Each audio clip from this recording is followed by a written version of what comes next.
Bonjour, je me présente Marie-Christine Jacquet, kinésithérapeute au centre de revalidation du CHR Verviers. Je vous présente ma collègue Laurence Arnoul, kinésithérapeute au centre de revalidation cardiaque du CHR Verviers. Bonjour à tous et à toutes. Pendant cette période particulière de confinement, au cours de laquelle nous ne pouvons plus assurer votre suivi, l'équipe de revalidation cardiaque du CHR Verviers a décidé de réaliser quelques vidéos pour vous permettre de continuer une activité physique régulière. N'oubliez pas qu'une activité physique régulière va améliorer votre santé, mais aussi votre morale. Il est effectivement reconnu que les personnes pratiquant une activité physique régulière ont un plus faible taux de mortalité, toutes causes confondues. Les exercices ont en effet un effet bénéfique sur les cardiopathies coronariennes, sur l'hypertension artérielle, sur les accidents vasculaires cérébraux, sur les cancers, sur l'arthrose, sur la fatigue et la dépression. Les personnes pratiquant régulièrement une activité physique ont également moins de risques de fracture par l'effet bénéfique des exercices sur l'ossature, ont une plus grande capacité cardio-respiratoire et une meilleure autonomie.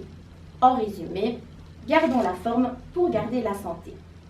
L'activité physique doit être régulière et poursuivie tout au long de votre vie pour être pleinement efficace et être bénéfique. N'oublions pas qu'en plus de l'activité physique, il y a aussi toutes les règles hygiéno-diététiques que vous avez reçues au cours de votre revalidation cardiaque. Le stress, les angoisses sont également des facteurs auxquels il faut être attentif. Qu'est-ce qu'une activité physique régulière ? D'après l'Organisation mondiale de la santé, une activité physique régulière se traduit par une activité d'intensité modérée de 30 à 60 minutes par jour pour ainsi pouvoir améliorer votre endurance cardio-respiratoire. L'Organisation mondiale de la santé préconise d'ailleurs une moyenne de 10 000 pas par jour. Pour ces séances que nous allons vous présenter, il faudra s'assurer d'être dans un environnement sécurisé et aéré. Votre salon, votre chambre à coucher, peu importe. Attention cependant aux objets qui vous entourent. Pas trop près de vos meubles, pas de carpette sous vos pieds pour ne pas trébucher, pas d'animaux qui pourraient vous filer entre les jambes. Veuillez également avoir de bons souliers à vos pieds, pas de pantoufles ou autres, pour éviter de vous trébucher, ainsi que des vêtements adaptés. Enfin, prenez près de vous si nécessaire une chaise qui vous aidera à vous relever de la position à genoux à la position debout ou pour vous rassurer en cas de perte d'équilibre. Pensez à garder également à proximité de vous une bouteille d'eau pour vous hydrater si nécessaire.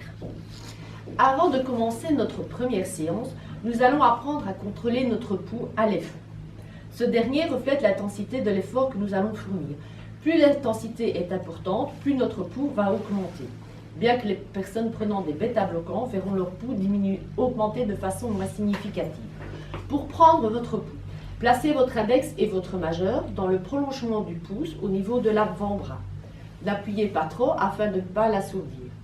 Vous pouvez, si c'est plus facile pour vous, le prendre au niveau de la carotide. Vous placez votre index et votre majeur au niveau de la mâchoire, descendez un peu et vous sentirez votre pouls. Si vous possédez un cardiofréquencemètre, n'hésitez pas à l'utiliser. Nous allons comptabiliser le nombre de battements sur une minute. Au repos, le nombre de battements doit se situer entre 60 et 100. Si votre fréquence est trop élevée, attendez un moment avant de commencer les exercices que votre fréquence diminue. Veillez également à ce que votre rythme soit régulier. Votre pulsation cardiaque à l'effort vous sera communiquée par téléphone et s'établira en fonction du test d'effort que vous avez passé avant de commencer votre validation. Si vous avez des problèmes de tension, n'oubliez pas de la prendre également avant de commencer votre séance d'exercice. Pendant la séance, vous devez impérativement stopper si vous ressentez une douleur au niveau de la poitrine, qu'elle irradie ou non vers le bras ou la mâchoire. Dans ce cas, n'hésitez pas à contacter votre médecin traitant ou votre cardiologue, il reste disponible malgré le confinement.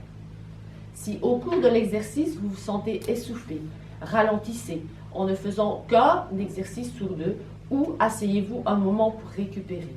En cas d'essoufflement anormal, stoppez la séance et si celui-ci perdure, contactez votre médecin. Je vous rappelle aussi qu'il est interdit de faire des exercices physiques et des efforts si vous avez de la température. Une autre façon de garder la forme est d'effectuer des petites promenades à pied ou à vélo d'une durée de plus ou moins 30 minutes. Toutefois, ne commencez jamais directement un effort.